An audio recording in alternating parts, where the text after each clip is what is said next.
Қолдың температурасы мен ондағы сызықтар сырқатыңызды анықтайтынын білесіз бе? Қолыңыз үнемі мұздап жүрсе, онда қан таралуында өзгерістер орын алып, ағзаңыздағы қышқылдар төмендеген болады.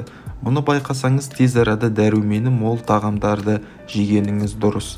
Керісінше, қолыңыз ысып, алақаныңыз от болып жанып тұрса, бауыр қызметін дұрыс атқара алмай жатқаны, ал алақаныңыз ылғалданып, суланып жүрсе, қалқанша безінде ақау бар деген сөз. Қолыңыз қурап әрі қуқыл тартса, онда уақыт өткізбей дәрігерге көрініңіз. Егер алақаныңыз сарғыш болса, бауыр мен өт жолында өзгерістер болып жатыр. Алақаныңыз қызарып жүрсе, бауырыңыз ауырады, ал қоңырлау болса, өтіңіз қабынғаннан хабар береді.